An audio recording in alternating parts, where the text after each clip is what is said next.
Brainfeed magazine invites schools for ET TechX from December 5th to 7th at Hightex, Hyderabad.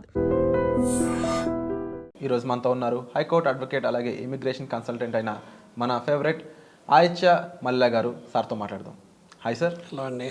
Sir, EB5 ఇప్పుడు all over world ఇదే hot topic అని చెప్పొచ్చు. ఎందుకంటే the winner Trump making the mania.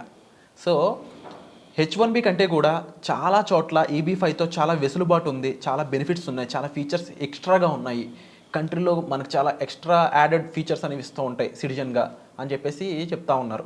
ఏంటి ఆ extra added advantages H1B కంటే కూడా? So two types of visas, both are different అనమాట. H1 వీసా వచ్చేసి work oriented visa. Okay. But ఏంటంటే డెఫినెట్గా H1కి EB5 వీసాకి అడ్వాంటేజ్ ఉంది. సో మనకు అర్థం కావాల్సింది ఏంటి అనేది మాట్లాడుకోవాలి అంటే అసలు EB5 వీసా ఏంటి అనేది కొంచెం బ్రీఫ్గా మాట్లాడుకుందాం. సో ఇప్పుడున్న సిచ్యువేషన్ ఏంటి, కరెంట్లీ యుఎస్లో H1B వీసా రావాలి అంటే వర్క్ వీసా చాలా ఇబ్బంది ఉంది. ఎంత ఇబ్బంది ఉంది అంటే ఎంతమంది ఫైల్ చేస్తున్నారో దానికంటే ఆల్మోస్ట్ 5 to 10 times తక్కువ వీసాలు ఉన్నాయి. అంటే లైక్ లెట్సే ఒక 5 వీసాలు ఉన్నాయి అనుకోండి, ఫైల్ చేసే వాళ్ళు 50 members 100 members ఉన్నారు. దానివల్ల H1B వీసా అసలు వస్తుందా రాదా అనేది ఎవరికి క్లారిటీ లేదు.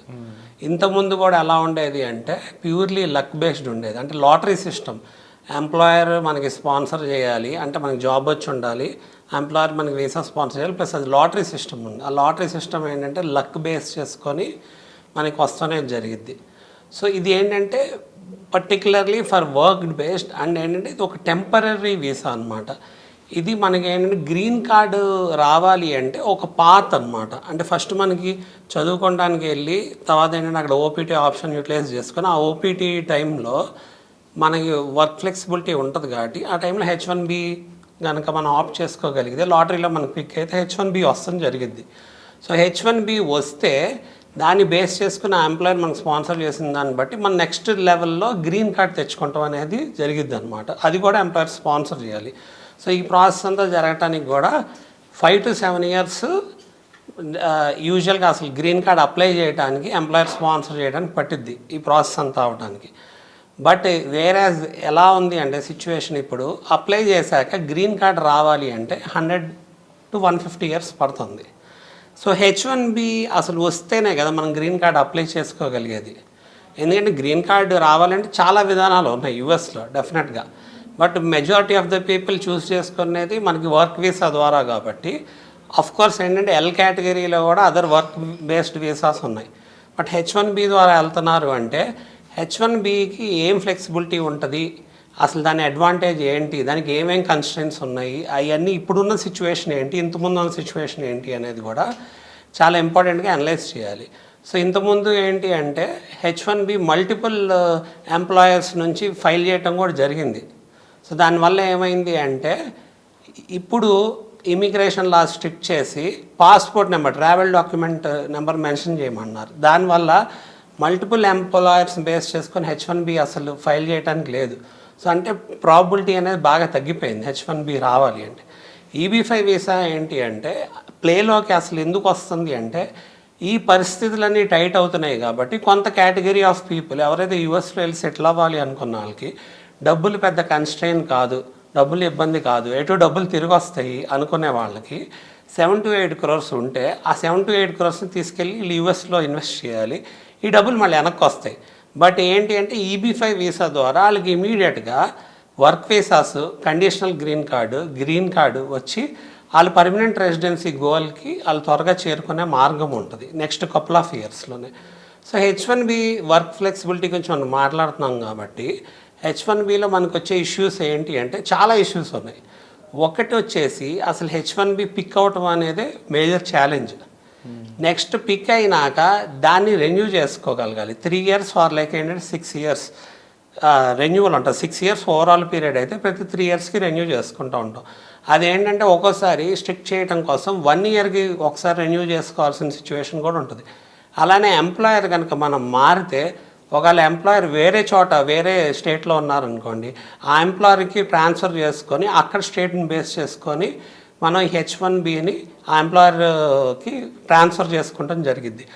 ఒకవేళ మనం ఎక్కడైతే మనకి ఎంప్లాయర్ స్పాన్సర్ చేశారో ఆ స్టేట్లో కాకుండా వేరే స్టేట్లో ఉండి మనం వర్క్ చేస్తాం అనుకోండి, అలా కుదరదు యూజువల్గా అయితే.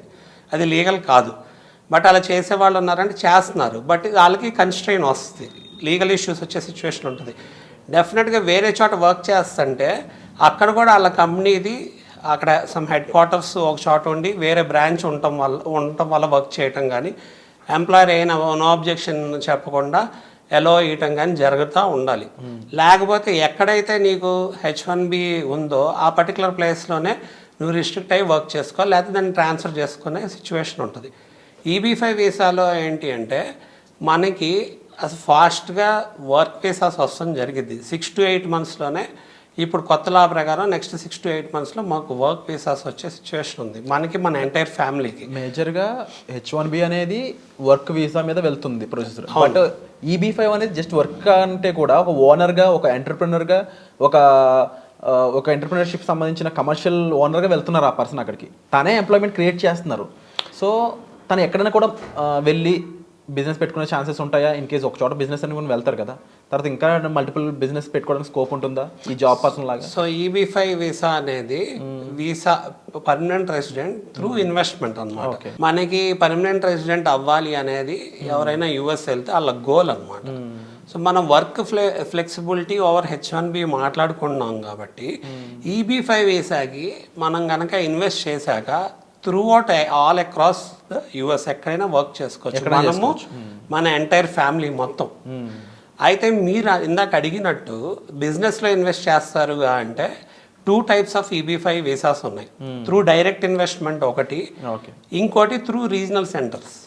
సో ఎప్పుడైతే మనం రీజనల్ సెంటర్స్ని ఆప్ట్ చేసుకుంటున్నామో మనకి డైరెక్ట్గా బిజినెస్ ఒక ఎక్స్పీరియన్స్ కానీ ఎక్స్పర్టీస్ ఉండాల్సిన అవసరం లేదు. రీజనల్ సెంటర్స్ని ఆప్ట్ చేసుకున్నప్పుడు ఈ రీజనల్ సెంటర్స్ అనేవి వ్యాలిడ్ ఆథరైజ్డ్ ఎంటిటీస్ అన్నమాట by federal government of US, United states citizenship service and immigration. వీటిల్లో ఇన్వెస్ట్ చేయడం వల్ల అడ్వాంటేజ్ ఏంటి? ఎవరైతే ఆల్రెడీ వాళ్ళకి బిజినెస్ ఎక్స్పర్టీస్ కంప్లైన్స్ ఉంటుందో వాళ్ళకి అన్ని లీగాలిటీస్ ఉండి ఎక్స్పీరియన్స్ ఉండి మనం లిటరల్గా ఫిజికల్గా వెళ్ళి బిజినెస్లో మనం ఇన్వాల్వ్ అవ్వలేము కాబట్టి, అలానే ఇన్వాల్వ్ అయినా కూడా మనకు ఆ ఎక్స్పర్టీస్ కావాలి. ఒకవేళ మన డబ్బులు మనం అక్కడ ఇన్వెస్ట్ చేసి మన చేతులు కాల్చుకునే సిచ్యువేషన్ ఓవర్కమ్ చేయాలన్నా, మోర్ ఓవర్ మనకు త్వరగా గ్రీన్ కార్డ్ రావాలన్నా, ఎక్కువ డిలే అయ్యే సిచ్యువేషన్ ఉంటే దాన్ని ఆప్ట్ చేసుకునే కంటే త్వరగా గ్రీన్ కార్డ్ వచ్చే సిచ్యువేషన్ ఆప్ట్ చేసుకుంటాం కాబట్టి రీజనల్ సెంటర్స్ ద్వారా ఇన్వెస్ట్ చేస్తాం జరిగింది. ఒకవేళ డైరెక్ట్ ఇన్వెస్ట్మెంట్ ద్వారా చేస్తే డెఫినెట్లీ ఏంటంటే money is going into commercial enterprise అనమాట ఎక్కడైనా. సో ఎప్పుడైతే డైరెక్ట్గా ఇన్వెస్ట్ చేస్తున్నామో more amount of risk is involved in it. ఇప్పుడు ఎవరైతే వాళ్ళకి ఆ బిజినెస్ ఎక్స్పర్టీస్ ఉంది, ఆ ఫ్యాక్టర్స్ ఏవైతే ఉన్నాయో వాళ్ళు ఓవర్కమ్ చేస్తారు. అలానే ఒకవేళ గ్రీన్ కార్డ్ డిలే అయ్యే సిచ్యువేషన్ ఉంటే దాన్ని ఓవర్కమ్ చేయగలరు అంటే వాళ్ళు డైరెక్ట్ EB5ని ఆప్ట్ చేసుకోవచ్చు. అది కూడా ఒక విధానం ఉంది డెఫినెట్గా. మనకి ఏంటంటే $800,000 అంటే ఒక 7 to 8 crores ఈ రీజనల్ సెంటర్స్ ద్వారా ఈ ఇన్వెస్ట్మెంట్ అయిపోతుంది. ప్లస్ నెక్స్ట్ 5 yearsలో పర్మనెంట్ రెసిడెంట్ గ్రీన్ కార్డ్ వస్తుంది. 2 years 1.5 year 2 yearsలో కండిషనల్ గ్రీన్ కార్డ్ వస్తుంది. వేరేస్ డైరెక్ట్ ఇన్వెస్ట్మెంట్లో ఒకవేళ మనకి $800,000 కంటే కూడా ఎక్కువ అయ్యే సిచ్యువేషన్ ఉందనుకోండి. ఎందుకు అంటే మనం ఎప్పుడైతే కమర్షియల్ ఎంటర్ప్రైజ్ మనం నడిపి ఈ కండిషనల్ గ్రీన్ కార్డులో ఉన్న కండిషన్స్ ఫుల్ఫిల్ చేయాలి. కండిషన్స్ ఏంటి అంటే కండిషనల్ గ్రీన్ కార్డులో డెఫినెట్గా ఎంప్లాయ్మెంట్ అనేది క్రియేట్ చేయటం అనేది జరగాలి. సో రీజనల్ సెంటర్స్ ద్వారా ఇప్పుడు ఏదైతే రివైజ్డ్ అయిన లా ఉందో రిఫార్మ్స్ అండ్ ఇంటిగ్రిటీ యాక్ట్లో మనకి direct jobs, indirect jobs, induced jobs ఇలా డిఫరెంట్ కేటగిరీస్ ఆఫ్ జాబ్స్ అన్ని క్యాలిక్యులేట్ చేయడానికి ఎకనామికల్ క్యాలిక్యులేషన్ అనేది ఒకటి ఉంది. మోరోవర్ దానికి ఒక ఫార్ములా ఉండటం వల్ల అడ్వాంటేజ్ ఏంటి అంటే ఏవైతే కండిషన్స్ రివోకేషన్ ఉందో ఆ రివోకేషన్ అనేది మనం గ్రీన్ కార్డ్ అప్లై చేయడానికి కావాలి కాబట్టి ఆ కండిషన్స్ ఫుల్ఫిల్ చేసి కండిషన్స్ రివోక్ అయితే త్వరగా గ్రీన్ కార్డ్ వస్తుంది. ఇక్కడ కనుక ఆ ఎంప్లాయ్మెంట్ జనరేషన్లో మనం డైరెక్ట్గా ఫిజికల్గా ఇన్వాల్వ్ అయ్యి if we end up losing our money or like ఎక్కువ మనీ మనకు ఖర్చు అయినాయి అనుకోండి, రిస్క్ వల్ల కానీ లేకపోతే ట్రావెల్ అలవెన్సెస్ వల్ల కానీ, ఇన్సూరెన్స్ వల్ల కానీ, లీగల్ ఇష్యూస్ వల్ల కానీ, ఎంప్లాయ్మెంట్ ఇష్యూస్ వల్ల కానీ సర్టెన్ అమౌంట్ ఆఫ్ టైమ్ ఇంత ఎంప్లాయ్మెంట్ క్రియేట్ అయింది అనేది చూపి లేకపోతే we might end up like ఏంటంటే ఒక $800,000 ఖర్చు అయ్యే దగ్గర మోర్ దెన్ $1 million ఖర్చు అయ్యే సిచ్యువేషన్ ఉండొచ్చేమో, లేకపోతే $2 million ఖర్చు అయ్యే సిచ్యువేషన్ ఉంది. ప్లస్ డబ్బులు వెనక్కి వస్తాయా రావా అనే రిస్క్ ఉండొచ్చేమో. సో ఇలాంటివన్నీ ఓవర్కమ్ అయ్యే సిచ్యువేషన్ ఉంటే డైరెక్ట్ EB5 ఆప్షన్ కూడా చూస్ చేసుకునే సిచ్యువేషన్ అయితే ఉంది, ఆప్షన్ ఉంది ఎవరైనా చూస్ చేసుకోవాలి అంటే. సో ఓవరాల్గా ఇందులో కండిషన్స్ అప్లై అవుతున్నాయి కొన్ని, మరొక కొన్ని చోట్ల అయితే ఇది ఒక వ్యాస్ట్ సబ్జెక్ట్ ఓవరాల్గా డీల్ చేయాలని. అండ్ మెయిన్గా వాళ్ళు వెళ్ళే పర్పస్ కానీ, లేకపోతే వెళ్ళాక ఎంతమంది వెళ్తున్నారు వాళ్ళ ఫ్యామిలీ, అండ్ వెళ్ళిన పర్సన్ ఎంత ఇన్వెస్ట్ చేయగలడు, EB5కి సరిపోయేంత కాకుండా ఇంకా ఎక్స్ట్రా ఇన్వెస్ట్ చేయగలిగితే ఏం చేయొచ్చు, ఇలాంటి ఎన్నో విషయాలు ఉన్నాయి. మన ప్రయారిటీ ఏంటనేది చాలా ఇంపార్టెంట్, వెరీ ఇంపార్టెంట్. సో ఎందుకు అంటే when we are talking about EB5 visa, we want to settle in US as soon as possible, obtain a permanent residency and get green card as well as citizenship. ఈ 5 to 7 yearsలో ఇక్కడ permanent resident green card వచ్చి citizenship వచ్చే situation ఉంది. But ఏంటంటే business goal different, immigration goal different. So business చేయొచ్చా EB5 మీద అంటే డెఫినెట్గా బిజినెస్ చేసుకోవచ్చు, జాబ్ చేసుకోవచ్చు, బిజినెస్ చేసుకోవచ్చు, సెల్ఫ్ ఎంప్లాయిడ్గా ఉండొచ్చు, ఏదైనా చేయొచ్చు, ఇష్యూ ఏం లేదు. బట్ నీ బిజినెస్ గోల్ని ఇమిగ్రేషన్ గోల్ని కలుపుతున్నప్పుడు నీ ఇమిగ్రేషన్ గోల్ ఏదైతే నువ్వు రీచ్ అవ్వాలి అనుకుంటున్నావో దానివల్ల మీకు ఎక్కువ టైం ఆర్ ఎక్కువ రిసోర్సెస్ గనక ఖర్చు అవుతున్నాయి అనుకోండి, is it worth doing that అనేది it's a particular individual choice to opt whether to opt which way అనేది. సో దాన్ని బేస్ చేసుకొని వాళ్ళు చూస్ చేసుకోవాలి. Wonderful sir. అండ్ ముఖ్యంగా ఇందులో చాలా ఇన్ఫర్మేషన్ ఇంకా దాగి ఉంది. మీరు అక్కడ ఉన్న అఫీషియల్స్తో సరేతో మాట్లాడాలి అనుకుంటే అది అడ్వకేట్ అజయ్ గారు అరేంజ్ చేయగలరు. దీనికి సంబంధించిన వివరాల కోసం మీరు డిస్ప్లే అవుతున్న నెంబర్స్ కాల్ చేయడం ద్వారా డైరెక్ట్గా సార్తో మాట్లాడవచ్చు. అలాగే ముఖ్యంగా EB5కి సంబంధించి మరిన్ని డీటెయిల్స్ మీరు డైరెక్ట్గా మాట్లాడి క్లోజ్ చేసుకోవచ్చు. ఈవెన్ అక్కడ ఎంబసీకి సంబంధించిన పర్సన్స్తో కూడా మీరు మాట్లాడడానికి వెసులుబాటు కల్పిస్తారు. సో దీనికి సంబంధించిన విషయాల కోసం మీరు డిస్ప్లే అవుతున్న నెంబర్స్ కాల్ చేసి పూర్తి వివరాలను తెలుసుకోవచ్చు. Thank you so much sir. Thank you అండి.